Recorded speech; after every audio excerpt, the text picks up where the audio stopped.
Hello guys, আসসালামু আলাইকুম। কেমন আছেন সবাই? আমি তো আল্লাহর রহমতে ভালো আছি।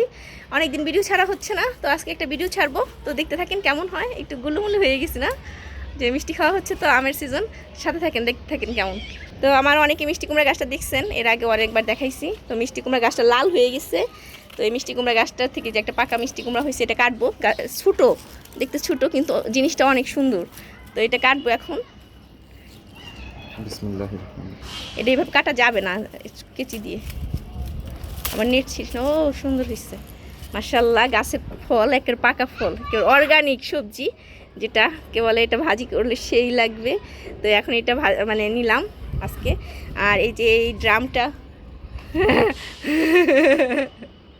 এই ড্রামটা কালকে গাছটা কেটে ফেলবো। ড্রামটার মাটি যা আছে এগুলো বের করে একটু রোদে দিয়ে আবার নতুন করে এখানে সিম লাগাই দিব। হ্যাঁ, আর এই যে আমার চাল কুমড়া গাছটা দেখছেন কেমন লাল লাল হয়ে গেছে। আমি বুঝলাম না এটা কিসের জন্য হইলো, একটু জানাবেন। এত সুন্দর করে হয়েছিল গাছটা, বাট লাল হয়ে গেছে। আজকে আবার গাছের গোড়ায় একটু মাটি দিয়েছি, মাটি ছিল না তো অনেক দিন দেখাই না, আমি একটু দেখাই।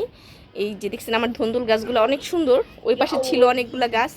তো যাই হোক, মারা গেছে কিভাবে জানি না। সবজির খোসা দিয়েছিলাম ডাইরেক্ট, এর কারণে হয়তো বা। তারপরও আল্লাহর রহমতে ফলন দেখাই একটু আপনাদের। এই যে কালকে দুইটা ছিঁড়ে নিয়ে ভর্তা করছি, যে আজকেও দুইটা, ওই যে একটা উপযুক্ত হয়ে গেছে। কালকে ওটা চিকন ছিল, একদিনে বাইরে যায়। হ্যাঁ, এই যে আরেকটা যে নেমে গেছে দেখছেন, এরকম হচ্ছে। ভিতরেও আরও আসছে অনেকগুলো উপর দিয়ে। তো এই আর কি। আর এই যে পুঁইশাকটা এটা মাচায় উঠানোর ট্রাই করতেছে। অলরেডি একটা মাচায় উঠছে, ওই দিন দেখছেন আপনারা, যে কেটে নেওয়া হয়েছে। যে কেটে নেওয়ার পর আর মোটা মোটা ডগা ছাড়ছে। তো এই আপাতত এই বাগানে এগুলোই আপাতত। আর এদিকে পুঁইশাক, এই যে মিষ্টি আলুর গাছগুলো হয়েছে, এগুলো পাতা নিয়ে আমি শুটকি মাছ দিয়ে কাঁঠালি বিচি দিয়ে রান্না করলে অনেক টেস্ট হয়, একদিন করছিলাম। তো এই যে এইদিকে দেখাইতেছিলাম যে ধুন্দুল অনেক আসতেছে, মার্শাল্লাহ বলেন সবাই। ধুন্দুল আসতেছে, কিন্তু চাল কুমড়া গাছগুলো লাল হয়ে গেছে। আমি ওইটা জুম করে দেখাই।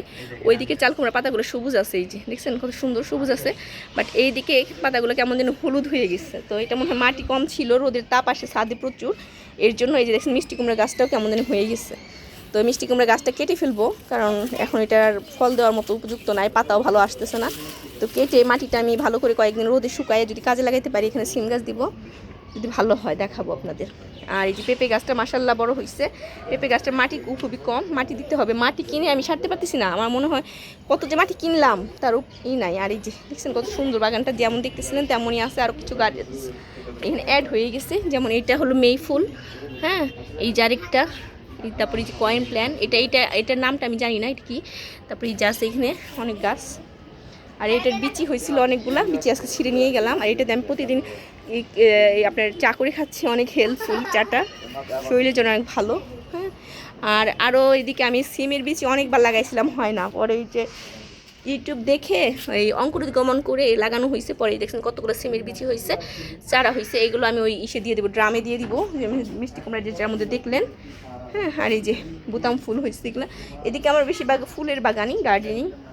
তো আমার এই জবা গাছটা হঠাৎ করে মারা গেল। তো মারা যাওয়ার পরে মনটা খারাপ হয়ে গেলো। পরে আমি ডাল কেটে কেটে আবার যে বালুতে সেট করছি, এগুলো গ্রিন কালার সুন্দর আছে হচ্ছে আর কি। যাই হোক, আর এই যে আমার বাগানের ভ্যারাইটিস কালারগুলো দেখা, একটু একটু দেখতে থাকেন। মাশাল্লাহ বলেন, এক একটা এক এক ধরনের ফুল, কারোর সাথে কারো মিক্সড নাই। একটু দেখলে মনটা জুড়িয়ে যাবে, দেখছেন। এক নজর একটু দেখতে থাকেন, প্রতিটা কালার মানে কম্বিনেশন এক এক টাইপের, কারোর সাথে কোনোটা মিল নাই। হ্যাঁ, এই যে, তো এই আর কি। আর এই যেখানে রুয়েলিয়া যেটাকে বলে, এই যে রুয়েলিয়া, এইটা হলো পিঙ্ক কালার, আর এটা হলো আবার যে পার্পল কালার। হ্যাঁ, দুই ধরনের। তো এগুলো নতুন কালেকশন হয়েছে। আর এই দেখেন আমার এই যেটা ইয়েলো ক্যালাঞ্চুইটা, পাতাগুলো দেখতে সেই হয়েছে না, একের পুষ্টিতে ভরপুর। সবজি খোসা জমিয়ে যে সারটা হয় ওগুলো দিয়ে গেছে। আর এই গাছগুলো আমি এখনও কিছু করতে পারিনি। তো এই যেখানে আমার সিলভার শার্টিন গাছটা হচ্ছেই না, অনেক দিন ধরে লাগানো। এটা কি করা যায়? এটা কি ইনডোরে রাখলে ভালো হবে? এটা একটু মাটি দিয়ে আর একটু বড় টবে করে ইনডোরে দিয়ে দিব, দেখি কি করা যায়। এটা কালকে ট্রাই করব, আজকে আর কিছু করব না। এই যেদিকে সবজির খোসা রাখছি জমিয়ে, দেখছেন এই তো। আর এই যে আমার মাচাটা, এখানে সবজির খোসা এই যে পচাইছি এক বালতিতে। এই মাটিগুলো রোদে দিব ভালো করে, রোদে দিলে যে সারটা হবে ওইটা দিয়ে আবার নতুন করে গাছ লাগাবো নতুন সিজনের। তো এবার আমার পুঁইশাক খাওয়া হবে ইচ্ছা মতো। আর ধুন্দুল যে আসতেছে আলহামদুলিল্লাহ। কিন্তু চাল কুমড়াতে আমি আশাবাদী ছিলাম, চাল কুমড়া গাছটা লাল হয়ে গেল। আর মিষ্টি কুমড়া গাছটা যেমনি হয়েছিল, যেটুক হয়েছিল, যেটুক শাক খাইছি আমি, অনেক শাক খাইছি গাছটার থেকে। কিন্তু গাছটা কেমন লাল হয়ে গেল আমি বুঝলাম না, ফাঙ্গাল লাগছে হয়তো বা এই গাছে নিচে একটু ফাঙ্গাল লাগছে, দেখছেন। যাই হোক এই মাটিটা আমি বের করে রোদে দিয়ে আবার কয়েকদিন পরে একটু ভালো করে সুন্দর করে মাটি মিক্সড করে সিম গাছ লাগাই দিব। তো ভিডিওটিতে কেমন লাগলো জানাবেন। অনেক দিন পরে ভিডিও বানাইলাম। যদি ভালো লাগে আপনারা লাইক সাবস্ক্রাইব করবেন, কমেন্ট করবেন আর বেশি বেশি সাবস্ক্রাইব করবেন। তো এই পর্যন্তই, ভালো থাকবেন সবাই, আল্লাহ হাফেজ।